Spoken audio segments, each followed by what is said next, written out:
प्यारे विद्यार्थियों, अब हम आज अनुपात में आगे के जो अनुपात है उसके बारे में डिस्कस कर रहे हैं। पिछले वीडियो में हमने दो अनुपात, एक तो तरलता अनुपात और दूसरा जो लाभदायकता अनुपात है उसके बारे में डिस्कस किया। लाभदायकता अनुपात में एक बात आपको और ध्यान में रखनी है कि ऑपरेटिंग प्रॉफिट रेशियो और ऑपरेटिंग रेशियो, इन दोनों अनुपात का जो योग होता है वो हमेशा ही 100% होता है, हमेशा 100% होगा। तो कहने का मतलब है कि अगर ये 20% है तो ये कितना होगा 80, ये 30% है तो ये कितना होगा 70, ये दोनों का योग 100% होगा।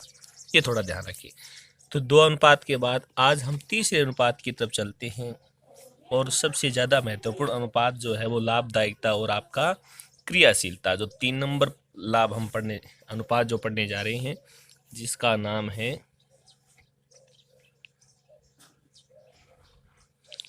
क्रियाशीलता अनुपात, activity ratio.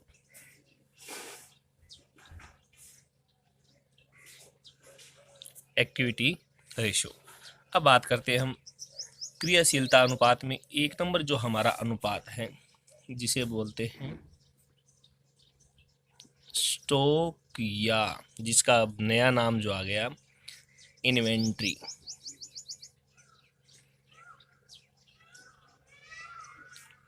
Inventory turnover ratio.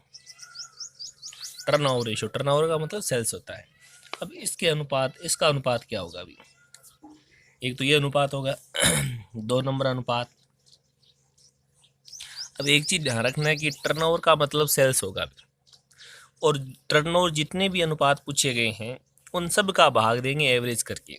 जितने भी टर्नओवर रेशियो पूछे गए हैं सब का भाग देंगे एवरेज करके, ये थोड़ा सा ध्यान रखें। तो एक बार दोनों तीनों अनुपात में हम शॉर्ट समझते हैं कि किस प्रकार ज्ञात होगा ये।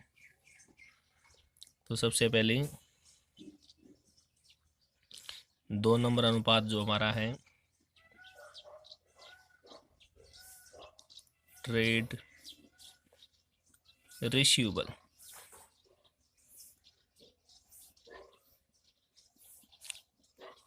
टर्नओवर रेशियो, इसे हम डेटर भी बोलते हैं। ये हमारा डेटर है, debtor turnover ratio.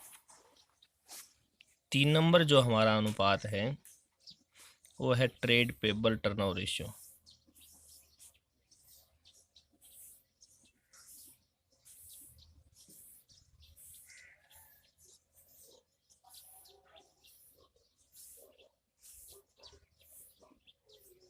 Trade payable turnover ratio.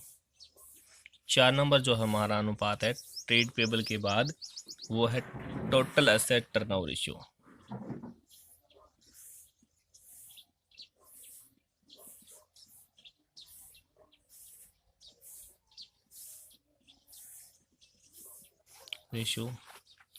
उसके बाद जो हमारा अनुपात है वो है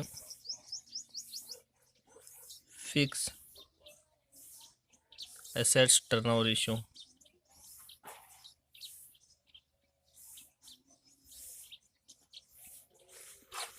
उसके बाद है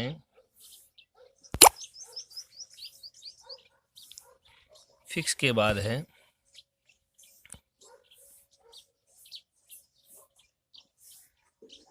working capital turnover ratio.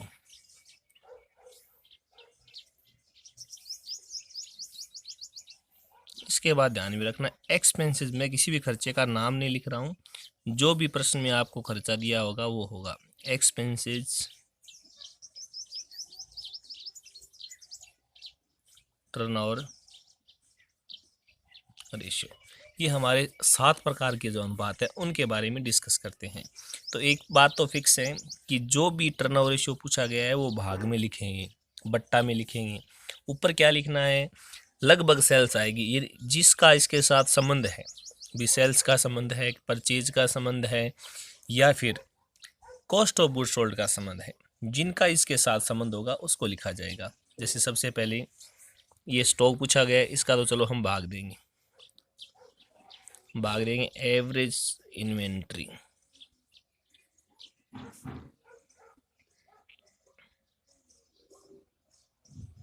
Average inventory इसमें क्या होगा अभी, इसमें average trade receivable,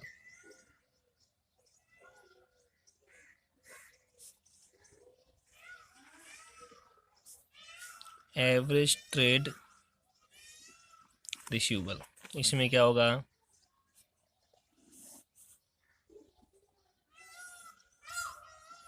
average trade payable, average trade payable. Total assets opening closing नहीं होगी, इसके लिए इसका नाम लिखेंगे टोटल असेट्स। टोटल असेट्स यहाँ पर फिक्स है, फिक्स भी फिक्स लिखेंगे। संपत्ति का एवरेज नहीं लिखना है, संपत्ति जैसे दी हुई वैसे लिखना है। फिक्स असेट्स, यहाँ पर वर्किंग कैपिटल है,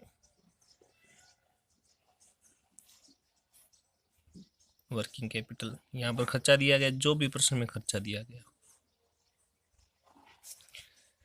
एक बात सब में कॉमन है, ये ध्यान रखें। स्टॉक पूछा एवरेज स्टॉक यानी इन्वेंट्री, ट्रेड रिसीवेबल पूछा average trade receivable, trade payable पूछा एवरेज ट्रेड पेबल, ये तो प्रश्न में दिया हुआ होगा अभी। Total asset, fix fix, working capital और एक्सपेंस। अब ऊपर क्या लिखना है, अब इनका संबंध किसके साथ है, सेल्स के साथ है, कॉस्ट ऑफ गुड्स सोल्ड के साथ। तो सबसे पहले हम अपने व्यापार में, अपनी दुकान पर जो माल खरीदते हैं वो हमेशा लागत पर होगा। सेल्स पर तो तब होगा जब हम कस्टमर को माल बेचेंगे भी। तो इसमें लिखेंगे cost of goods sold, cost of goods sold. Trade receivable यानी डेटर का संबंध होता है उधार विक्रय से। जब हम उधार माल बेचते हैं तब हमारे डेटर होंगे। तो नेट क्रेडिट सेल्स, या जिसका दूसरा नाम रेवेन्यू फ्रॉम ऑपरेशन। अब ये है ट्रेड पेबल, ये है क्रेडिटर। लेनदार कब होंगे भी, जब हम किसी से उधार माल खरीदते हैं। Net credit purchase. और सेल्स का संबंध बाकी में कोई, अब संपत्ति जितनी भी है इन सब का संबंध नेट सेल्स से होगा। तो सब पर लिख देते हैं net sales, net sales, net sales, net sales, ये लिख दिया।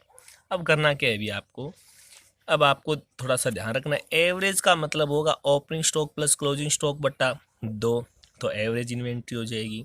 Opening debtor plus closing debtor बट्टा 2, एवरेज ट्रेड रिसीवेबल हो जाएगा। ये क्रेडिटर है क्या, opening creditor plus closing creditor बट्टा 2, इनमें एवरेज है नहीं, बस जैसे दिया हुआ वैसे लिखना है। कॉस्ट ऑफ गुड्स सोल्ड कैसे ज्ञात करेंगे, कॉस्ट ऑफ सेल्स तो प्रश्न में दी हुई होगी भी। कॉस्ट ऑफ गुड्स सोल्ड, इसका सूत्र होता है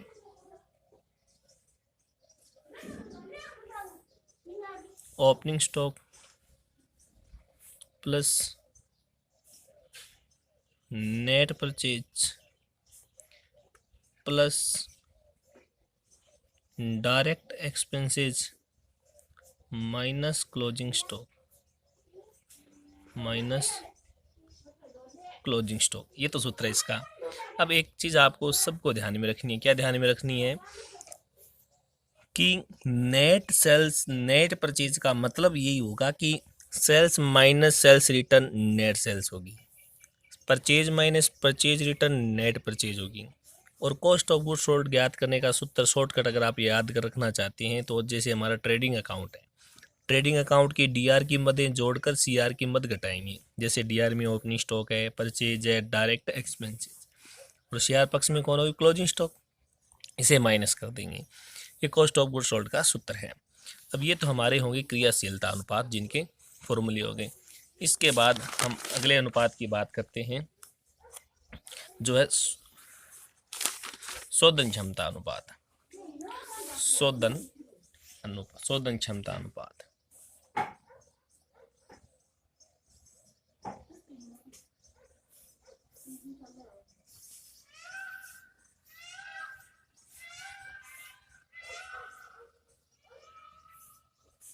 सॉल्वेंसी रेशियो।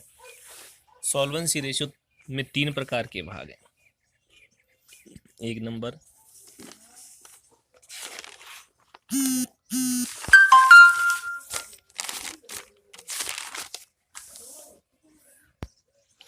नंबर है डेप्ट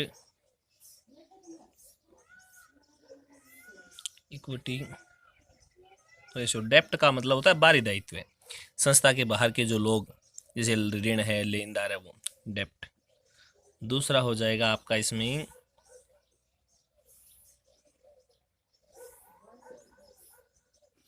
प्रोप्राइटरी रेशियो। प्रोप्राइटर होता है मालिक, स्वामी यानी स्वामित्व अनुपात। और तीसरा होगा सोलवेंसी यानी शोधन अनुपात, solvency ratio.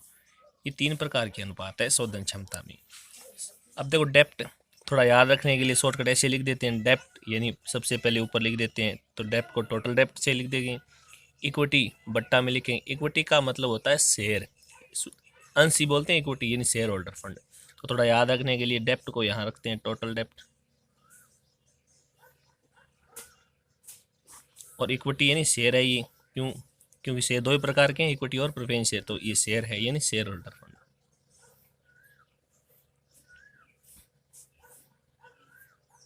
Share holder fund. अब टोटल डेप्ट ज्ञात कैसे किया जाता है वो लिख देते हैं, यानी जितने भी बाहरी दायित्व हैं उनको लिखेंगे, और इनका सूत्र क्या होगा अभी,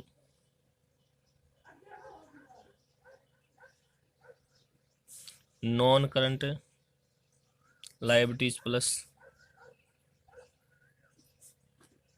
current liabilities.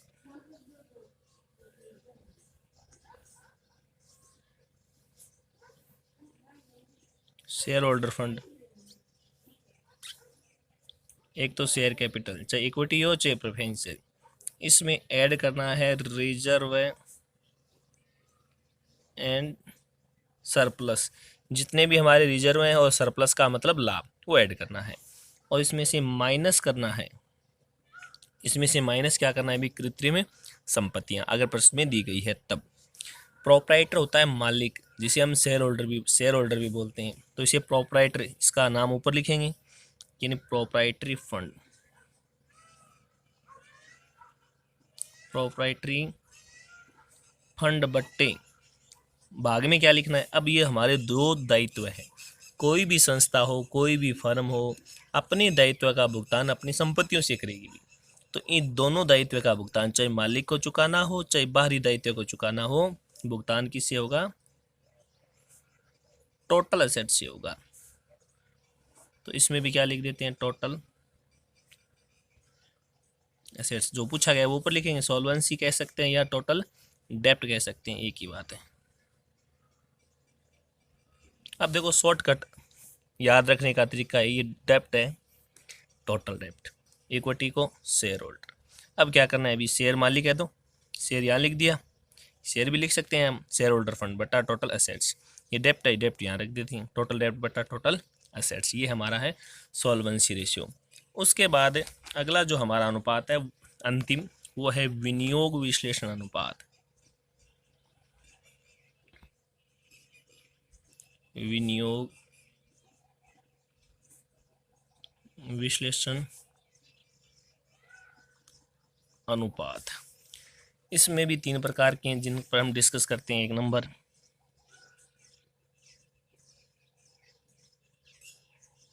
Earning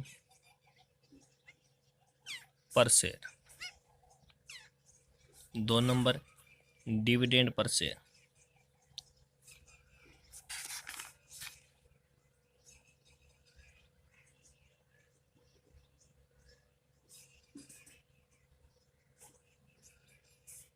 dividend per share, 3 number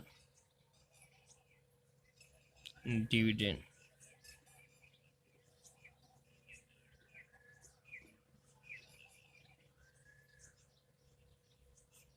ratio. ये 3 प्रकार के अनुपात हैं।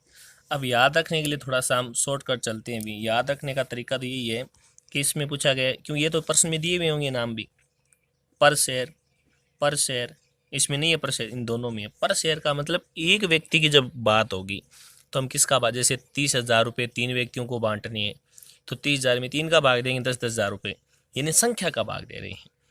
तो यहाँ पर भी हम क्या करेंगे कि number of equity share, number of equity share का हम यहाँ पर भाग देंगे, संख्या का भाग देंगे, नंबर ऑफ इक्विटी। ऊपर क्या लिखना है अभी, अब इसको आधार मानते हैं, इसको देख लिया अभी, नंबर ऑफ। अब इसको ऊपर लिख देते हैं, क्या लिखेंगे, अर्निंग का कमाना, कौन कमा रहा है अभी, इक्विटी मालिक क्या कमाएंगे अभी, लाभ। तो यहाँ पर प्रॉफिट होगा अभी, profit after interest and tax, यानी मालिक क्या करेगा, शुद्ध लाभ लेगा। शुद्ध लाभों में से ब्याज और टैक्स गवर्नमेंट को चुकाने के बाद जो बचेगा वो लाभ 2 अंशों में बांटा जाता है, इक्विटी और पूर्वाधिकार में। इक्विटी का तो यहाँ हिस्सा है ही, किसका घटा देते हैं, पूर्वाधिकार का, प्रेफरेंस शेयर डिविडेंड। यहाँ पर क्या ध्यान रखना है अभी, पर शेयर को आधार मान लिया हमने, नंबर ऑफ, अब डिविडेंड यहाँ लिख देते हैं, डिविडेंड पेड टू, किसको चुका रहे हैं, इक्विटी अंशों को, क्या, इक्विटी शेयर। अब यहाँ पर समस्या रह गई। अब इससे शॉर्ट बोलते हैं EPS, इसे शॉर्ट बोला जाता है DPS, शॉर्ट बोला जाता है। अब यहाँ पर याद रखने के लिए क्या करना है आपको, अब आपके दिमाग में क्या हो रही है, डिप्रेशन हो रही है, ये DPS है, ये लिख दीजिए पहले, दिमाग में हो गई डिप्रेशन, DPS। फिर क्या होगा, आप पढ़ने के लिए तैयार होंगी, तब आप में होगा इम्प्रेशन, तब आपके क्या आएंगे, प्रतिशत। इस सूत्र को ऐसे याद रख सकते हैं, इन DPS बट्टा IPS इंटू 100, यानी सबसे पहले दिमाग में डिप्रेशन, फिर होगा इम्प्रेशन, फिर आएंगे परसेंटेज, ऐसे याद रख सकते हैं। सूत्र तो होगा DPS बट्टा IPS इंटू 100। अब आपके अनुपात के कंप्लीट हो चुके हैं। अब आप थोड़ा सा और ध्यान रखें, सोल्वेंसी रेशियो में थोड़ा सा एक बार वापस देखें, तो सोल्वेंसी रेशियो है आपका, सोल्वेंसी, ये प्रोप्राइटरी और सोल्वेंसी, इन दोनों का जो योग होता है वो 1 रुपये के बराबर होता है। किसके बराबर, 1। जैसे इसका भुगतान आपने पॉइंट 30 पैसे किया है, इसका भुगतान आपने पॉइंट 30 पैसे किया, तो इसका भुगतान कितना करना होगा, 0.70। अगर आपने इसका भुगतान 0.25 किया है तो इसका भुगतान 0.75, क्योंकि दोनों का योग कितना होगा, 1 के बराबर होगा। धन्यवाद।